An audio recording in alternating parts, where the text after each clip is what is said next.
এখন বাজে রাত 11:30। ঘুমাইতাম গেছি, গুগল বাইয়ে ডোর দেখাইলছেন। এখন দেখা যান না আন্দাইর, আমি লাইট জ্বালাই।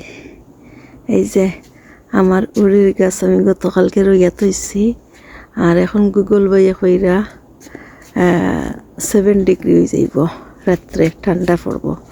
এখন তো আমার আর ঘুম লাগতো না। এখন আইসি তারারে রাজাই উড়াইয়া দিতাম, তো রাজাই উড়াইলেই পরে দেখাইলাম। তারারে তো রাজাই উড়াইছি, আর জানি না সে কোনবা ফেন্ট হইয়া পড়বা, রাতকাল আটকে যাইবা আর কইবাই কিতারে বাবা কইয়া যদি সেই দূরত্বে পড়েন তো আমার দোষ নাই। লাগের তো একজন উবা তার একজন ঘুমো। আল্লাহ, আমি আস্তে আস্তে মরে দিলাম। এই যে আমরা নেইবার সকল সজাগ আছেন। আর এখানে হইলো পটল গাছ যে করছি, কভার করছি।